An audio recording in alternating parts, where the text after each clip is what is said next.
یا ہمیں دنیا میں ترقی نہیں ملے گی، یا یہ ہے کہ ہمارا ماحول، ہمارا کلچر ہمیں اس بات کی اجازت نہیں دیتا ہے کہ ہم پورے طریقے پر رسول اللہ صلی اللہ علیہ وسلم کی سنت کو اخذ کر سکے۔ اگر آپ کا یہ کہنا ہے یا کسی امتی کا یہ کہنا ہے تو سمجھ لیجئے کہ ایمان میں کمزوری کی بات ہے، کیونکہ جہاں حضور پاک صلی اللہ علیہ وسلم نبی بنائے گئے اس لیے تاکہ لوگوں کی عبادات کا رخ اللہ کی طرف کریں، وہیں پر آپ کو یہ تمغہ اور تمغہ امتیاز عطا ہوا کہ آپ لوگوں کو استنجے سے لے کر کے کفن تک کا طریقہ بتائیں۔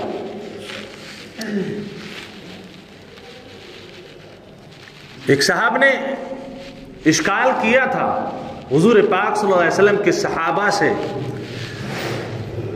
یہ کیسا رسول ہے جو لوگوں کو پیشاب کرنے کا طریقہ بھی بتا رہا ہے؟ یعنی پیشاب تو ناپاک ہے، لہذا جو شخص ایسی چھوٹی چھوٹی باتیں یا اس کے نزدیک وہ گھنونی بات تھی کہ ان گھنونی باتوں کے لیے نبی بنایا گیا ہے، اللہ تبارک و تعالیٰ نے اس کو سمجھایا۔ حدیث میں اللہ کے نبی صلی اللہ علیہ وسلم کی احادیث بہت ہے کہ جس کو آپ عیب سمجھ رہے ہو یہی تو امتیاز ہے، اس کو آپ ایسے نہ کہیے کہ غلط یا ناپاک چیزوں کا ذکر آپ کے نبی کر رہے ہیں، بلکہ ایسے کہیے کہ نبی پاک صلی اللہ علیہ وسلم نے چھوٹی سے چھوٹی چیز کا ذکر بھی اور انداز زندگی بھی سکھا دیا کہ اگر آپ استنجے سے پاک ہونا چاہتے ہیں تو اس کا طریقہ کیا ہوگا۔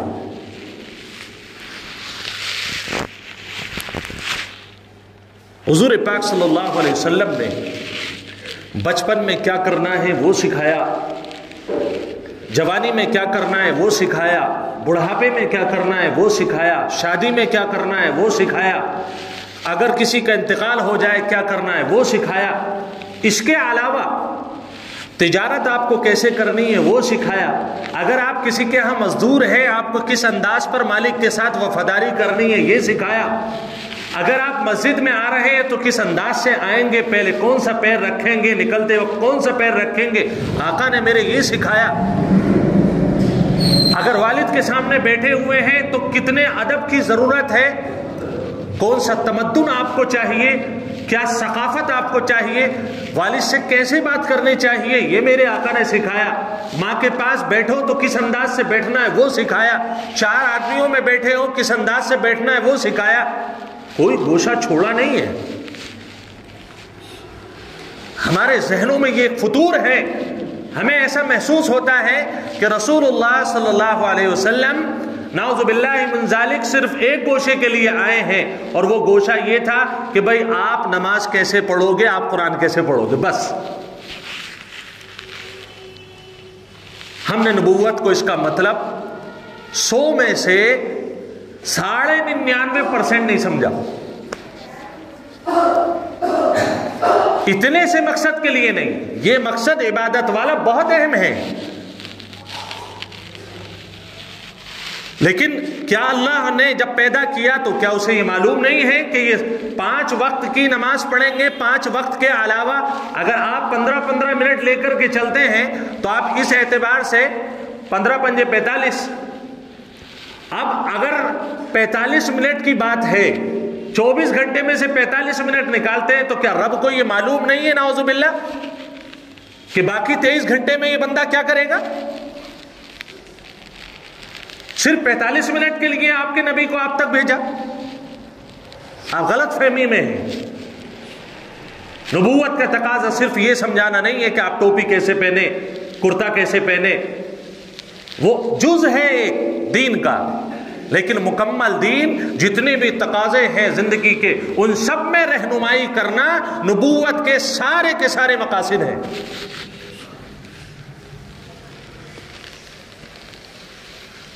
اللہ نے اس جسم کو پیدا کیا، 2 طرح کے لوگ بنائے، نر اور مادہ، مرد اور عورت۔ مردوں میں الگ صفات پیدا فرمائی، عورتوں میں الگ صفات پیدا فرمائی۔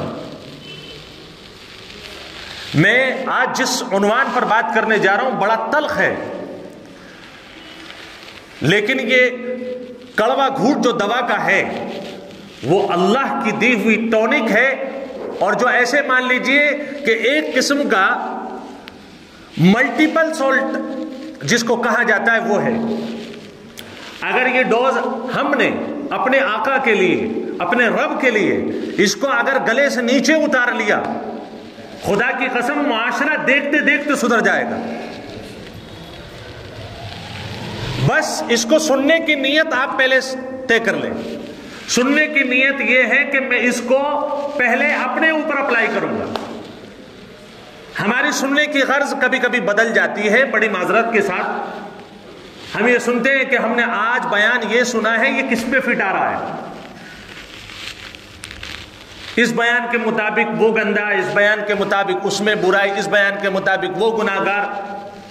اس نیت سے اگر سن رہے ہیں تو نیت بدل دیجئے۔ نیت یہ رکھیں گے، بیان کرنے والا اپنے لیے نیت رکھے اور سننے والے اپنے لیے نیت رکھے، کیونکہ آقا میرے بھی اتنے ہی چہیتے ہیں جتنے آپ کے چہیتے ہیں، اور سب کے لیے نبوت کا پیغام آیا ہے۔ میں بھی جنت میں جانا چاہتا ہوں، آپ بھی جنت میں جانا چاہتے ہیں۔ آقا کی احادیث اور رہنمائی جتنی میرے لیے ہے اتنی ہی آپ کے لیے۔ جب اپنے گھر کے لیے سنیں گے تو انشاءاللہ بہت فائدہ ہوگا۔ اللہ کے نبی صلی اللہ علیہ وسلم نے بلکہ ایک فطرت بیان فرمائی کہ عورت کے سلسلے میں اللہ تعالیٰ نے ایک لچک پیدا کی ہے، ایک فطرت ہے۔ اس کی فطرت میں یہ ہے کہ میں اپنے آپ کو کیسے اچھا بناؤں۔ وہ شیشے میں دیکھ کر کے اپنے ہاؤ باؤ کو پرکھتی ہے۔ اسے سوٹ پہننے کا شوق، اسے کمر لچکانے کا شوق، اسے گیسو بنانے کا شوق، اسے ہونٹوں کو سنوارنے کا شوق، اسے اپنے چہرے کو چمکدار بنانے کا شوق، یہ سب فطری بات ہے۔ آپ اس پر کوئی اشکال نہیں کر سکتے کہ ہم مرد تو کوئی چیز استعمال نہیں کرتے اور تم عورتیں ہو کہ آپ سامان لاتی چلی جاتی ہو، آپ کے کپڑے ہی ختم نہیں ہوتے، آپ کا فیشن ہی ختم نہیں ہوتا۔ آپ کو یہ کہنے کا حق نہیں ہے۔ ہاں ایک چیز ہے، وہ ہے اسلامی باؤنڈری، اسلامک حدود۔ سنگار عورت کے لیے نہایت ضروری ہے۔ میں آپ کو اس کی مثال دوں۔ ایک مرتبہ ایک عورت آئی، آقا نامدار محمد رسول اللہ صلی اللہ علیہ وسلم کی اہلیہ اور میری اور آپ کی ماں حضرت عائشہ صدیقہ رضی اللہ تعالیٰ عنہ کے پاس۔ دیکھا کہ کپڑے وپڑے ایسے ہی الٹے سیدھے پہنے ہوئے ہیں، بوسیدہ حالت ہے۔ حضرت عائشہ رضی اللہ تعالیٰ عنہ نے ان کو ڈانٹ دیا، کیا پہن کر کے آئی ہوئی ہے؟ ایسے ہی رہتی ہو گھر میں؟ تمہارا شوہر ہے؟ جی ہاں ہے۔ شوہر کے سامنے بھی ایسی رہتی ہو؟ غلط کر رہی ہو آپ۔ یہ اچھے کپڑے پہنو، اچھا لباس پہنو، تھوڑا اپنے آپ کو سنوار کر کے رہو۔ یہ کون فرما رہا ہے؟ میری اور آپ کی ماں حضرت عائشہ صدیقہ رضی اللہ تعالیٰ عنہ۔ کس نے کہا کہ عورت کو فیشن کرنا منع ہے؟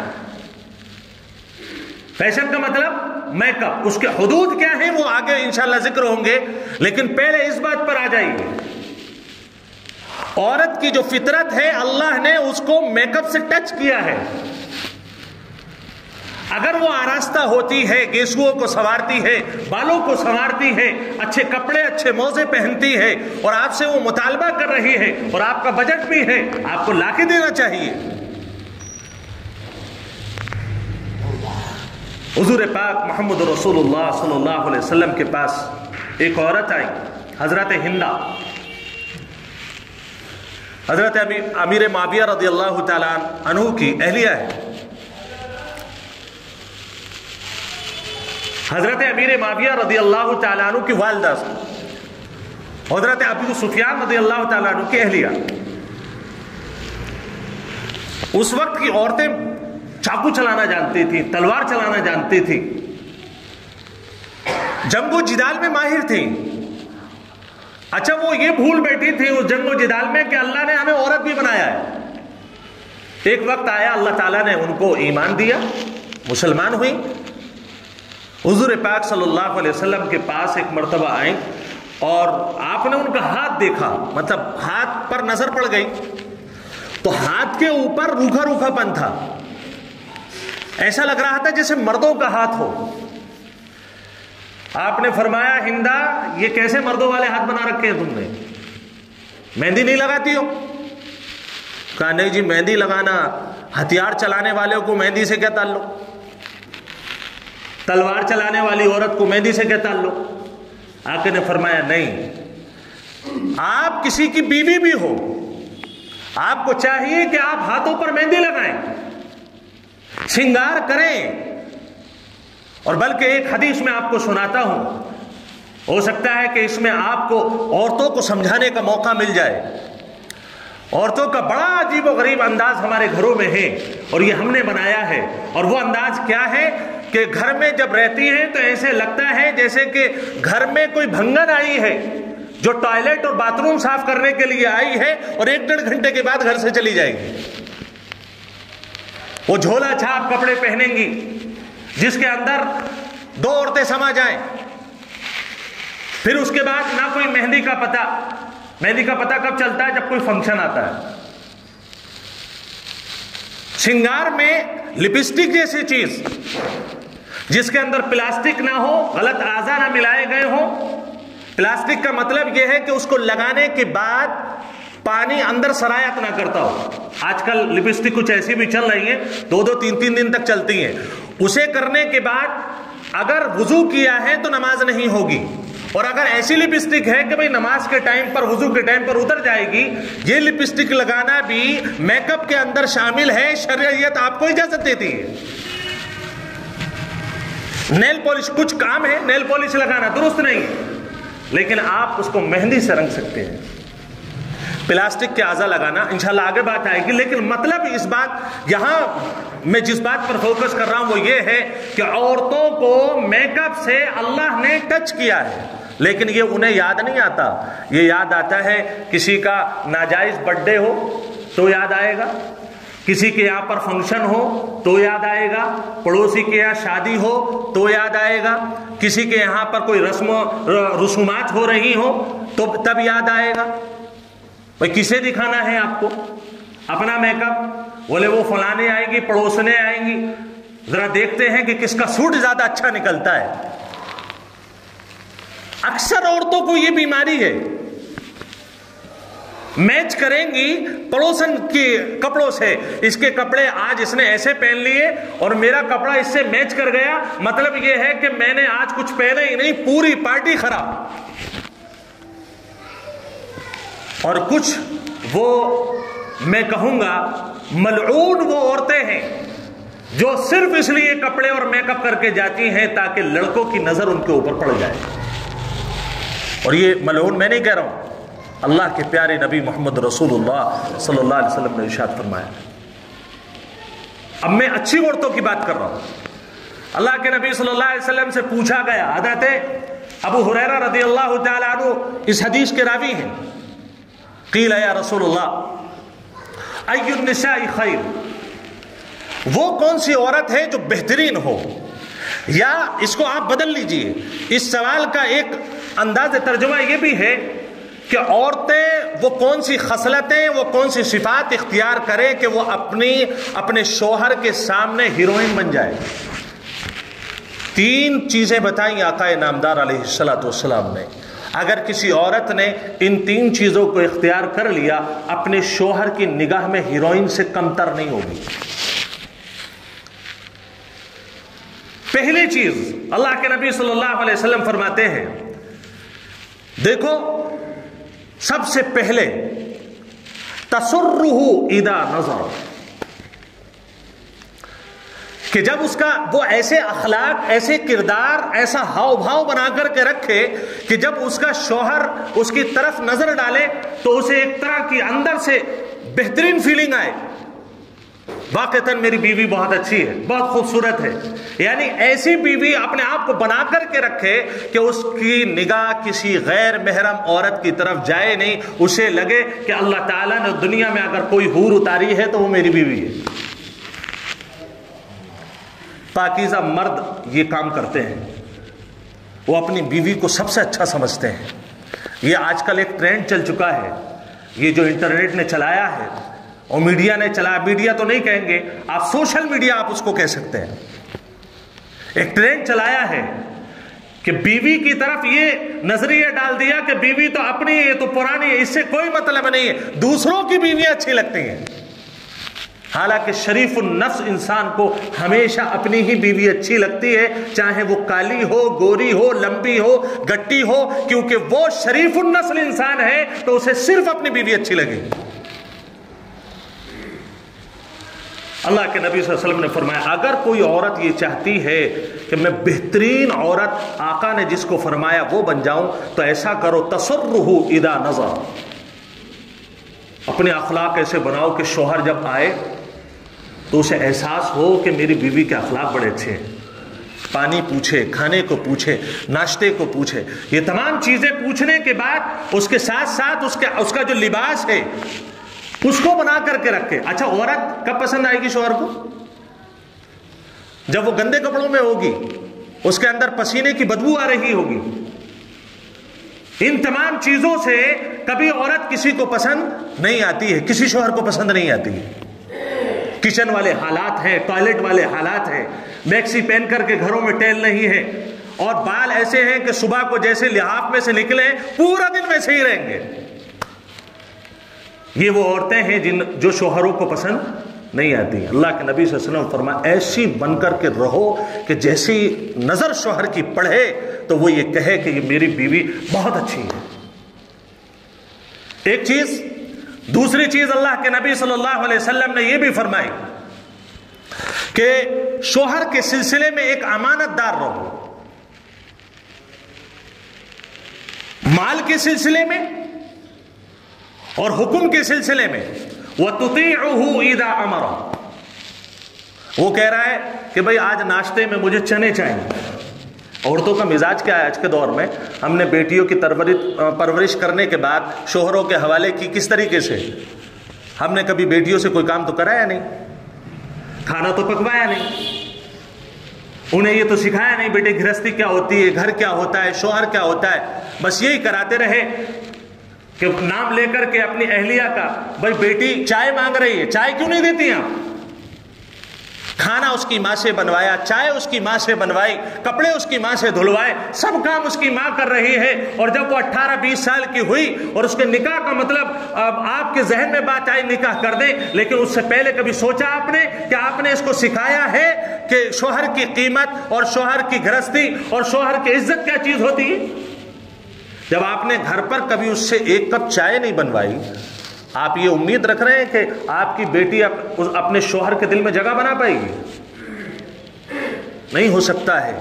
کہتے ہیں کہ جو بچپن سے جوانی تک انسان اپنی عادت ڈال لیتا ہے وہی بڑھاپے میں رہتی ہے۔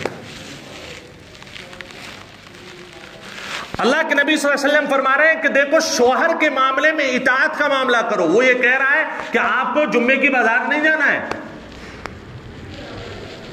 اور یہاں تو شوہر نکلا، بولے چل ابھی کہہ دیا تو نے، ابھی نکل، وہ ادھر نکلا، یہ ادھر نکل گئے، تھیلا ہاتھ میں لیا۔ کچھ بعض عورتوں کے بارے میں میرے کانوں میں آواز آئی، بعض عورتیں تو وہ ہیں جو کسی بازار سے کچھ نہیں خریدتی، صرف ان کا مقصد جانا ہی ہوتا ہے۔ بولے دیکھ کے تو آئیں بازار ہلکی ہو رہی ہے، بھاری ہو رہی ہے، ایسا لگ رہا ہے کہ حکومت نے ان کو متعین کیا ہے اگر ہلکی لگے تو ہمیں لیٹر لکھ دینا۔ یہ جو مزاج بنا ہے عورتوں کا، ہماری بیٹیوں کا، ہماری بیویوں کا، آپ ان کو بیٹھ کر کے پیار سے، محبت سے سمجھائیے اس بات کو۔ اللہ کے نبی صلی اللہ علیہ وسلم فرماتے ہیں کہ اگر شوہر کا دل جیتنا ہے تطیعہ اذا امرہ، جب وہ کہہ دے کہ دروازے سے باہر نہیں جانا ہے، آندھی آ جائے، طوفان آ جائے، اپنے کمرے کے، اپنے گیٹ کے باہر نہیں جانا ہے، تب جا کر کے تم شوہر کے دل میں جگہ بنا پاؤ۔ شوہر کہہ رہا ہے صبح اٹھ کر کے بھائی مجھے جلدی جانا ہے، ذرا ناشتہ تیار کر دینا، اور مجھے ناشتے میں یہ فلاں فلاں چیز آپ بنا دیں، جلدی سے نکل جاؤں گا۔ وہ کیا کہہ رہے ہیں؟ بولے جاڑا لگ رہا ہے بہت تیز، جاؤ خود جاؤ کچن میں چائے بنا کر کے پی لو۔ یہ سارے کام میرے اوپر لٹ ڈال دیے ہیں آپ نے۔ اور اگر کسی کی اولاد ہو گئی ہے تو سبحان اللہ، ایک جملہ یہ بھی ہوتا ہے تمہارے بچوں کو پالو یا تمہیں پالو؟ یہ سب وہ حالات ہیں جو میرے اور آپ کے گھروں میں ہو رہے ہیں۔ اللہ کے پیارے نبی محمد رسول اللہ صلی اللہ علیہ وسلم نے فرمایا، نہیں امت کی بیٹیوں، اس نبی کی امتیوں، تمہیں یہ کام نہیں کرنا ہے، تمہیں اس جگہ پر بیٹھنا ہے جس جگہ پر شوہر کہتا ہے، تمہیں وہاں رک جانا ہے جہاں شوہر روکتا ہے، تمہیں وہ کا پکانا ہے جو تمہارا شوہر کہتا ہے۔ شوہر نے کہا کہ آج آپ کو دال بنانی ہے اور وہ بھی مسور کی بنانی ہے، اس کا دل نہیں چاہا، اس نے کہا ٹھیک ہے آپ آ جائیے، وہ کام سے تھکا ہارا آ رہا ہے، بھئی کھانا، بولے جاؤ ہوٹل کھلا ہوا ہے کھانا لے کر کے آؤ، میرے لیے بھی اور اپنے لیے بھی۔ یہ طرز زندگی ہم نے اپنی اولادوں کو سکھایا جس کی وجہ سے گھر برباد ہو رہے ہیں۔ اللہ کے نبی صلی اللہ علیہ وسلم نے فرمایا، ایسی عورتیں جو شوہر کے بارے میں یہ خیال رکھتی ہیں وہ پسند کرو جو میں پکا لوں۔ آج کی عورتوں کا یہی مزاج ہے نا، آپ کو اپنی پسند بدلنی ہوگی، میرا کام نہیں بدل سکتے آپ۔ اگر میں چائے بنا دوں تو پینی پڑے گی، کافی بنا دوں تو پینی پڑے گی، اور اگر اس کے اندر میں دودھ ڈالنا بھول جاؤں تو بغیر دودھ کے پینی پڑے گی، اور چینی ڈالنا بھول جاؤں تو بغیر چینی کے پینی پڑے گی۔ یہ عورتوں کے آج کے حالات ہیں۔ اللہ کے نبی صلی اللہ علیہ وسلم فرمایا، نہ تم اپنے مردوں کو کبھی خوش رکھ پاؤ گی، نہ اللہ تم سے کبھی راضی ہے۔ اللہ کے پیارے نبی محمد رسول اللہ صلی اللہ علیہ وسلم نے آخری بات جو ان تین باتوں میں سب سے آخری بات ہے وہ یہ فرمائی کہ دیکھو یہ جو عورتیں ہیں مخالفت بہت کرتی ہے شوہر کی، وَتُخَالِفُهُ وَلَا تُخَالِفُهُ فِي نَفْسِهَا وَمَالِهَا بِمَا يَكْرَهُ، کہ اپنی جان کے سلسلے میں، اپنے مال کے سلسلے میں شوہر کے مخالفت نہ کرنا، کبھی بھی نہ کرنا۔ شوہر نے یہاں تک حکم ہے، اگر شوہر نے منع کر دیا ہے، کوئی فقیر آئے، کوئی بھی آئے، گھر والا آئے، آپ کے گھر والا آئے اور پیسے آپ سے مانگے اور آپ کے پاس رکھے ہوئے ہیں پیسے اور شوہر نے آپ کو خرچ کرنے کے لیے دیے ہیں، آپ کو پتا ہے میں دے بھی دوں گی تب بھی کوئی پریشانی نہیں آئے گی، شوہر کو بھی نہیں پتا چلے گا، اللہ کے نبی صلی اللہ علیہ وسلم فرماتے ہیں کہ تم ایسا ہرگز کبھی بھی مت کرنا کہ شوہر نے منع کیا ہو اور تم صدقہ اور خیرات کرو، اللہ کے یہاں وہ صدقہ قبول نہیں جس کے بارے میں شوہر نے منع کر دیا۔ حالانکہ صدقے کے بارے میں حکم کیا ہے؟ ان الصدقات تدفع غضب الرب، اللہ کے نبی صلی اللہ علیہ وسلم نے فرمایا صدقہ اتنی بہترین عبادت ہے کہ اس سے اللہ کا غصہ ٹھنڈا ہوتا ہے، مرض دور ہوتے ہیں، بیماریاں دور ہوتی ہیں، اللہ راضی ہوتا ہے، دین اسلام کا بھلا ہوتا ہے۔ یہ ساری باتیں اپنی طرف، لیکن اگر شوہر نے منع کر دیا تو وہ صدقہ جو اللہ کو راضی کر رہا تھا وہی صدقہ وبال جان اور جہنم کا ایندھن بن جائے گا۔ فرمایا اگر آپ کو ایسا اپنے شوہر کو رب کو منانا ہے تو سب سے پہلا کام یہ کرو کہ تم اپنے شوہر کے سلسلے میں امانت دار رہو۔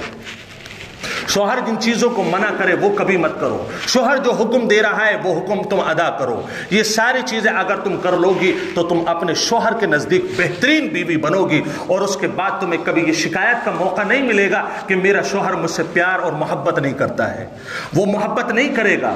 اللہ کے نبی صلی اللہ علیہ وسلم سے ایک آگے کی بات بتا رہا ہوں، اس میں چونکہ بہت سارے بچے بھی ہیں لیکن میں کنائے میں آپ کو ایک بات عرض کر رہا ہوں۔ اللہ کے نبی محمد رسول اللہ صلی اللہ علیہ وسلم نے ایک طرز دیا ہے۔ اما عائشہ رضی اللہ تعالی عنہا جو لڑکیاں جن کی شادی ہونے والی ہوتی تھی ان کی تربیت فرماتی تھی، ان کو بلا کے سمجھاتی تھی شوہر کے ساتھ کیسے رہنا ہے، ایک تربیت ہوتی تھی۔ اس کے اندر آقا نے فرمایا کہ اگر شوہر کو ضرورت پڑے تمہاری اور تم اس وقت چولہے پر روٹی سیک رہی ہو اور تمہیں پتا ہے کہ اگر چھوڑ دوں گی تو روٹی جل جائے گی، ہو سکتا ہے کہ اس کے بعد آٹا بھی نہ ہو، روٹی خراب ہو گئی، کھائیں گے کیا؟ فرمایا اس کو اگر ازدواجی ضرورت پڑ جائے اور آپ کو چولہے سے اٹھنے کو کہے، کچن سے آنے کو کہے تو بالکل بھی تأمل اور افسوس مت کرنا اور اٹھ کر کے چلے جانا، اسی میں شوہر بھی راضی ہے اور تمہارا رب بھی راضی ہے۔ یہ تربیت کا انداز اللہ کے پیارے نبی صلی اللہ علیہ وسلم نے دیا۔ اب اس کے بعد سنیں، اب ان تمام چیزوں کیا سمجھ میں آتا ہے کہ عورت کو ذرا تھوڑا سا لچک میں